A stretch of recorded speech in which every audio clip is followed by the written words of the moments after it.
CKNW News Talk 980, BC's news leader. Talking with Sue Paish in our series of getting to know some of British Columbia's most successful CEOs. Sue Paish is the CEO of Pharmasave Drugs. Was a lawyer before that. First job as a cook and a wrangler. What's the toughest thing about being a CEO? I think the toughest thing is being in a state where you can really connect sincerely with your staff, your community, and your customers on an ongoing basis. In a business like ours, where you are coast to coast to coast to coast, and always being in tune with what your customers and your community needs, and making sure that your staff are feeling connected to that. In today's world, where people expect instant communication, instant action, it is sometimes trying to try and be stretched that thin. On the other hand, it's incredibly inspiring to do that. Is it lonely at the top? It can be lonely. It can be lonely if you choose to make it so. And I mentioned earlier that one of the paths to success, I think, especially for women, is to have a group who supports you, whether that's family or friends or colleagues. And I'm fortunate enough to have all of those. So, yeah, it's lonely when you're, in the hotel rooms in wherever, Canada, at 2:00 in the morning. But it's important to have that support. I was thinking more the relationship you have with your employees, the fact that you're the boss, that at some point you have to fire people. Yes, that's tough. And that's where a support group comes in handy, especially a support group of other CEOs. And other women CEOs or other CEOs? Both. There are women CEOs in town, as you've spoken with Tamara, who's a fantastic person. Tamara Vrooman. Yeah, wonderful leader. And in an informal way, I used to call it the old boys club, but in an informal way, the women leaders in British Columbia get together on regular and social and formal ways. And we talk about the things that we deal with.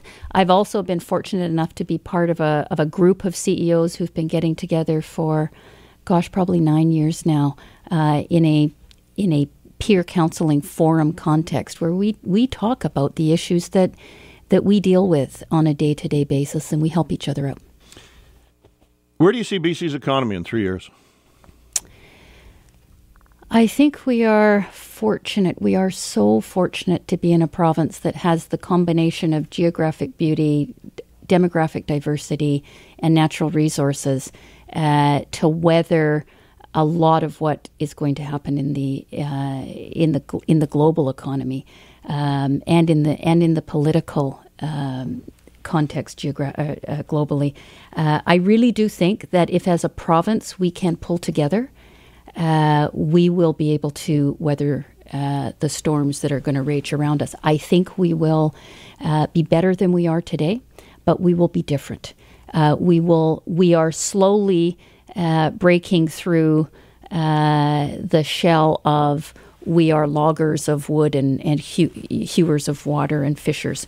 And we are breaking into the reality that just as 50 years ago, prosperity was seen to the east through Europe from Montreal and Toronto. Now prosperity is seen to the further east, but to the west through Vancouver into Asia. And we have to be bold and confident about our ability to pursue that. And that requires change. That requires accepting that our business culture is going to be somewhat different. Our society is going to be somewhat different. But if we embrace that change, we have huge opportunities. I wonder what you mean when you say if we pull together. Well, there's it's no secret in this province that we are somewhat divided politically in this province. We don't have, 3 or 4 parties. Some may say we have 3 parties, but we have historically not had 3 or 4 parties. We have had 2 polarized parties, and that polarizes the people. And we only have to look at the dispute that's going on with teachers right now, and some of the other disputes that go on. And it worries me that we, as a citizenry, we look at things as black and white, right and wrong.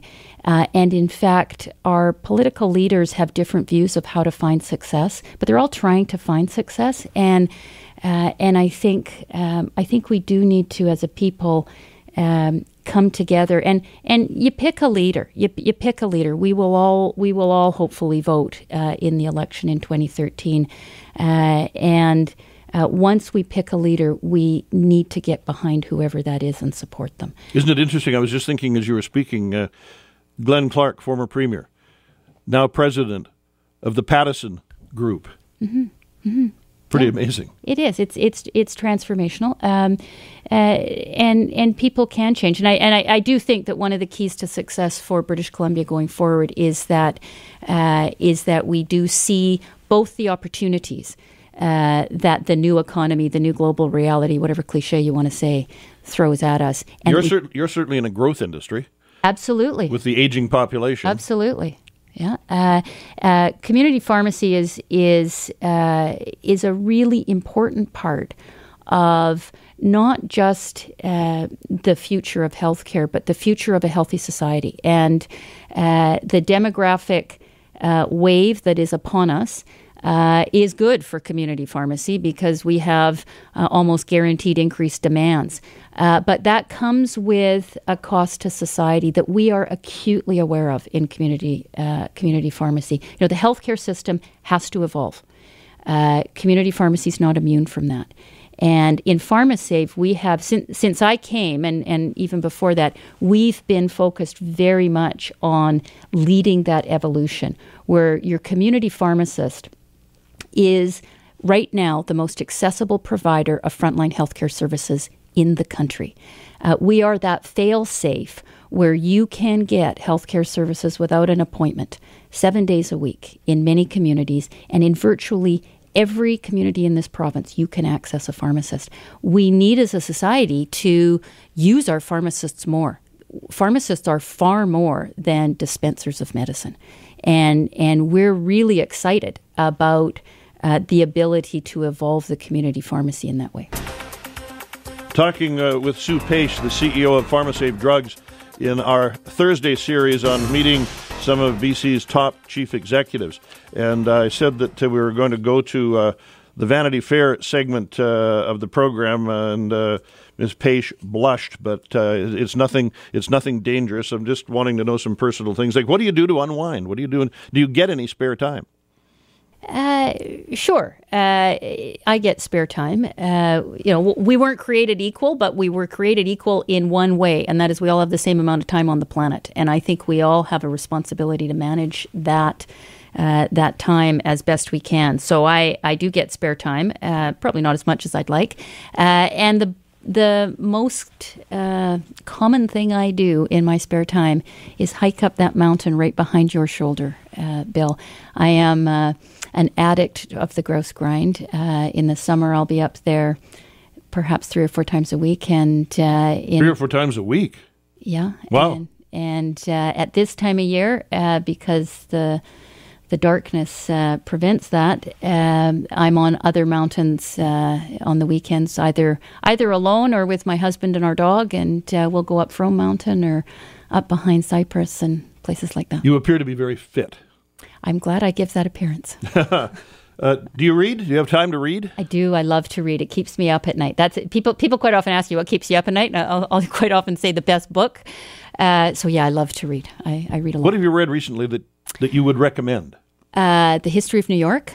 I wish I could tell you the author, but I can't remember. It's a chronicle of New York from the 1600s to 2010, written through the eyes of 5 families, written in very much of the same style as the Book of Negroes. Fascinating history of the development, the turmoil, the riots, the wars, the civil draft, etc. in New York. Fabulous book. I did love the Book of Negroes. Fabulous book again about the slave trade. The Help. Those are the kind of books I love. I also read anything and everything John Grisham writes. Love John Grisham as an author. So you have basically 2 types of books. You have the thriller, the mystery, the crime novel, but you have the serious side too. If you could have dinner with any 4 people, living or dead, who would they be and why? Interesting question. And in the break, you and I were talking about the need for people to learn to come together and to set aside some of our differences so that we can build better communities and a strong province. The 4 people that I would love to have dinner with are, in no order, Gandhi, Nelson Mandela, Jesus, and probably Steve Jobs, because those are 4 people who I think transformed humanity in predominantly nonviolent ways. And when we look at leaders around the world today, we are struggling with how to do that. It seems that as soon as we get into a difficult area, we immediately turn to combative leadership, whether it's verbal combat, whether it's written combat, or whether it's actual physical combat. And I really don't think that's a path for success for us as communities. Be an interesting dinner. Have you read Steve Jobs' book? I am reading Steve Jobs' book, and that's why he is top of mind for me. Yeah, I have it on my bedside table, but I haven't stayed up late enough to start it yet. Yeah. But I'm going to take it with me on vacation. What would you, if I said, what is your idea of perfect happiness? Well, I could do that in a micro way or a macro way. In a micro way, I have a perfect day that probably starts with a hike up the mountain and ends with the Canucks winning the 7th game of the Stanley Cup, and I fully intend to see that happen this spring. So that would be a perfect day or happiness in a micro way. In a macro way, I would really like to see British Columbia be recognized as the best place to live in every single context, and I think we are just on the edge of that. I know we get listed in all kinds of journals and whatnot as the best this and the best that, but as the economy that is leading Canada, as the community that is the best place to live, work, play, and invest, as the society that is the most respected and revered. And as I say, I think we are almost there. And we have it within ourselves as a community of British Columbians to get there. I grew up in this community never imagining that we would have lineups at food banks or we would have people living on the street. Mm-hmm. And until we address those 2 things, I don't think we're there yet. I totally agree. I totally agree with you. And it breaks my heart to see the Downtown Eastside. I grew up in the Lower Mainland, grew up in Coquitlam. And the Downtown Eastside as a community didn't exist when I grew up. It was where the Woodwards building was, and it was Chinatown. And as a community, we have to pull together, and I think we need to focus at the root causes. Right now, what we are doing, I think, is palliative care. Once people get to the Downtown Eastside, it's palliative care. And the root cause of problems, childhood poverty, helping our First Nations people be successful on their terms as well as ours. Those are some of the things we have to look at. Truly helping build the confidence and the courage of some of the young women that find themselves way too early in life as mothers and as substance abusers. Take a look at some of the root causes, because if we don't deal with things like childhood poverty, addiction, abuse of young women, we will never be able to deal with that. And I agree with you. If we don't deal with that, a lot of the other things are a bit like parsley on the fish. Sue Paish, thank you so much.